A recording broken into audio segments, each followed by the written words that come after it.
Easy Sports Talk Show podcast. I am one of your hosts. I'm Javon J. Love Adams. And with me is a man who played not only professional baseball, but also played in the National Football League on their first Super Bowl bound team for the Atlanta Falcons. He's a motivational speaker. He is an author as well. He is the one and only Ed Easy Smith. What is good, man?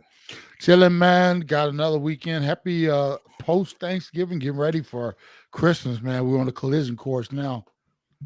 Indeed. And for those, we try to stay busy, especially the beginning of the week is busy for us, which is a good thing. But on our other podcast that we do, Believe in the Arizona Cardinals, again, that's Believe in the Arizona Cardinals for all those Cardinals fans, BLEAV. I mentioned this a little bit, but I'll get into a little bit in depth. If you're watching on YouTube, you see that I'm a little blacker. I mean, I'm still black, but I'm a little blacker in terms of the hair. Then I put some paint there. And the reason being is because trying to get an album cover done for that new Under project, and so had to, I'm trying to be flexible and malleable. And so when my homeboy Kane, who's the other member of the group, said, I need you to take some pics and put a little paint on your beard, and I was very hesitant, and of course my wife was really happy about it. And so she said, yeah, let's do it. So that's the reason for the paint. And so we'll see. It's super. I gotta follow suit. Waves.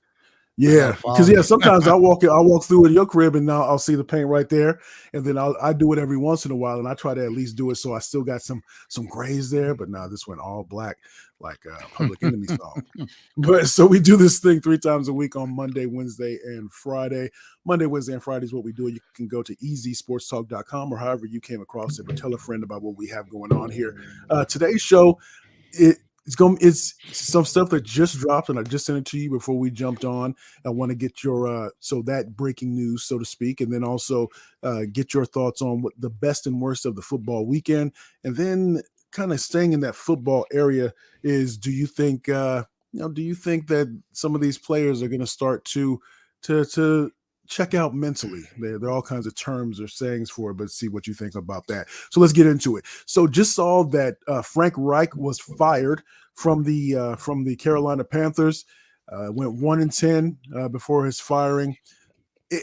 I wanted your thought. We've talked about kind of some of those things. We talked about the Panthers a little bit a few weeks ago, but I just wanted your immediate kind of knee-jerk reactions to the firing. Well, the owner of the Carolina Panthers, Tepper, man, this dude, he should stay in his lane a little bit. This is a head coach who has he's got stock in this league. He's been successful in other places, right? Yes. And then you bring him in. There's rumor that he didn't want Bryce Young as his quarterback. Probably would have preferred CJ Stroud, right? That's all here and there. I mean, we take that with a grain of salt. But this dude is trying to microwave his organization. He just brought it as recently as like 2017, 18, something like that. And he's already expecting like we should be on top of the world in the NFL. And so you first number 1 pick, you move heaven and earth to get up there, right? Give up DJ Moore. Last year at the trade deadline, you give up McCaffrey to the San Francisco 49ers. So 49ers. So you strip this thing down, right? Move all these pieces to get Bryce Young, but then you go out and get like Thielen, older guys to supplement the roster. You don't even have a number 1 pick this year because your number 1 pick is going to the Bears, who you traded up to get Bryce Young. So you got all this draft capital you've given up, players you've given up, and now you want a winner in the NFL. You bring in a coach here, make this work. Like you say, like you always do with Smokey and Mom. I need some cigarettes. Here's a couple dollars. Make this work. Make it work. Make it work. And the dude, I mean, he's trying to build it. They're obviously, man, you talk about strapped for talent, a young rookie quarterback. He's trying to do what he can do out there. Meanwhile, after every game, you got to make your presence known and your displeasure and this, that. So you're looming over the organization, and they're not winning. So you go ahead and fire the head coach, right? Okay. Yeah. So what's been solved? You're back in now. You got to start over. Start over, same exact boat. And meanwhile, you're going to do the same thing to the next guy as well. We always talk about, Jay, how it all starts at the top. This is, I mean, you couldn't be any more evident than it all starts at the top here. Bad owner, cannot get out. Here, bruh, if I was a billionaire and I knew nothing about football, I would go out and hire the football guys to do their job. Yes. Then leave them alone to do their job. I would treat it just like an investment. How do you make your billions? Did you go out and every day sit there and watch the ticker? And oh my God, no, you invested in something and you let it marinate. And all of a sudden it started to make you money. And then you took that, you pushed it in other directions to make you money. But you weren't managing every stock. You weren't managing everything down to the. So why did these if that's the case, you never amass the billions because you look at some days up, some days down. Yeah. And that's what you treat your football team as you should, Jerry Jones. You should treat your team in the same fashion. The great owners, Robert Kraft, you never even see these dudes. For the most part, they make the decisions, put these people in charge. You walk away from it, you let it do what it do, right? But not this Tepper. He's already fired a head coach, not even a year into the job, going to repeat the process. We'll do this again in 2 or 3 years if the new head coach even makes it that far. And this organization will be in the same exact spot doing the same exact thing. So, I mean, stupid is as stupid does. Are you going to fire a guy who has the type of cachet that Frank Reich has? What he's done in this league on a positive note, and you're not even give the dude a year with the product and ingredients that you've given him. That's just ridiculous. Exactly. And it's not to say I wasn't one of the biggest Frank Reich fans because I thought, he did a decent job when he was at Indianapolis. Right? Indy, yeah. And he did a decent job there, but a lot of people were making it seem like he was a genius right off the bat.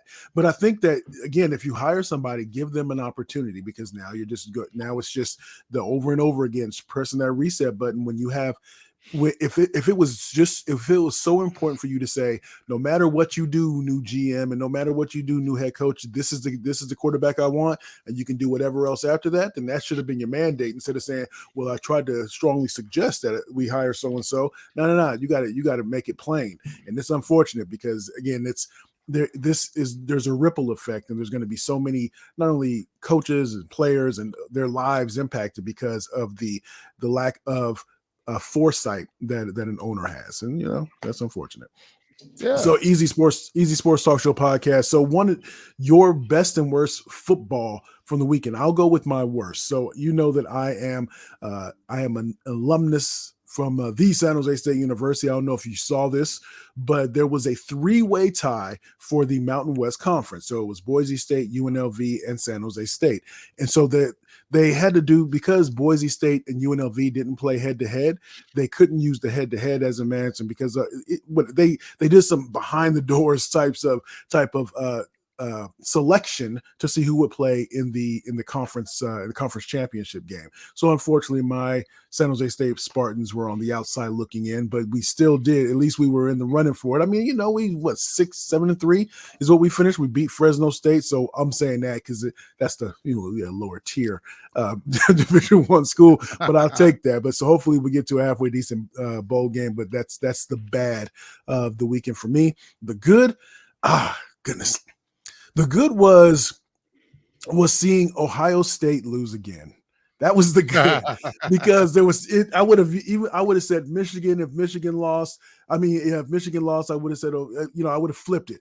But because there was so much pressure on that, and because we talked about it on our terrestrial radio show on Saturday, just sometimes when it comes to Ohio State, the level of expectation that they have, and even when it comes to Michigan as well. But that was kind of the cool thing to see, to see that program lose.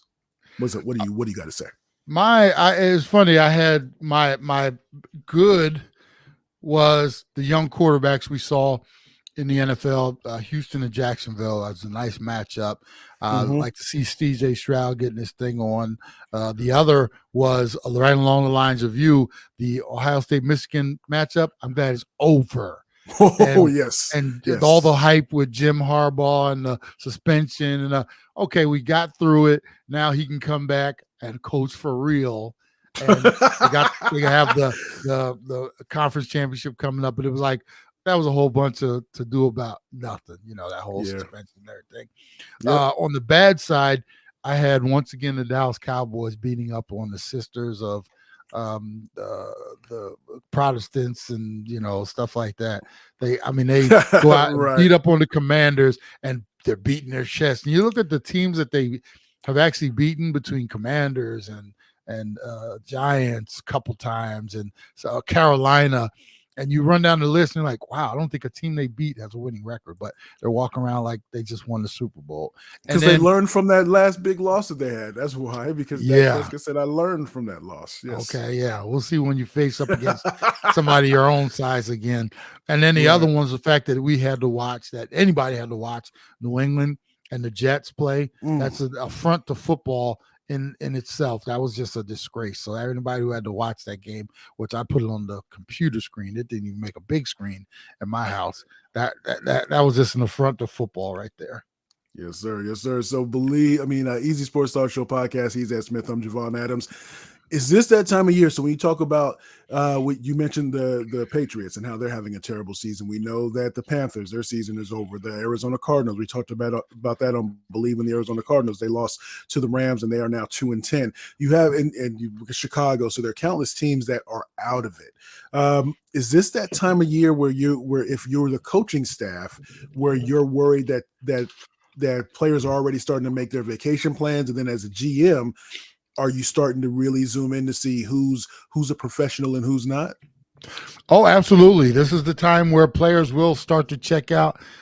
Cardinals, for instance, sitting at 2-10, no postseason hopes alive. Guys will start to make what you call those business decisions where they're either planning for their off season. And now when I say planning for their off season, doesn't necessarily mean vacation. It could also mean they're not planning on being here next year, so they're not going to lay it on the line. So they got to be healthy in the off season to go out there and maybe do some workouts, make themselves, the other part though, you also start to remember, you got to look good on tape because teams are going to go back and look at your tape. So it can't be so obvious that you're checking out, but at the same time, maybe instead of tracking that tackle down and throwing that body on the line, you get down there and make sure somebody else does the tackle and okay, everything's good here. I didn't have to lend a hand in this one, but for the GMs, their job is never done. They're watching the guys to see who is for the long haul here. Maybe these guys are starting to make some decisions. We got to start making sure we fill the roster moving forward with guys that, we think are going to be here with us. And then coaching wise, look at the tape, bro. They're watching that tape. Guys who aren't necessarily giving it everything they have. That because you could tell week 1 through 8, 9, these guys are out there throwing it around, and all of a sudden you watch guys getting to the pile a little later, maybe not giving you everything they had in practice. These are the things that coaches are watching for. So it's a big game.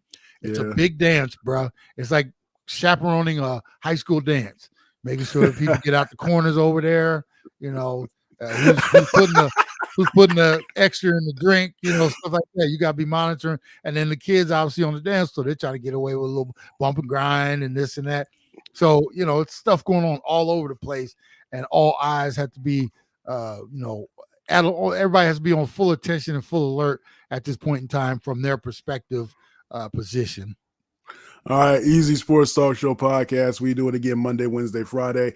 Make sure you tell a friend about what we got going on. If you want to see what we look like when we're doing this, you can go to the Easy Sports Talk Show YouTube page, and you can also go to easysportstalk.com. A couple other things that we do every Saturday from 1 to 3 Eastern. We have our terrestrial radio show. So if you're not in one of the over 98 markets that we're in, cities that we're in across the country, then you can go to sportsmapradio.com in the upper right corner. You can click on the play icon, or you download the app for your mobile, for your Android or Apple device, and then Believe in the Arizona Cardinals. That's Mondays and Thursdays, BLEAV in the Arizona Cardinals. Again, you can go to easysportstalk.com to access that, or go to believe.com, or wherever you find your podcast, just search Believe in the Arizona Cardinals. So again, on behalf of the one and only Ed Easy Smith, I am Javon J. Love Adams, and we will check y'all on Wednesday. And as we always like to say around this time, you can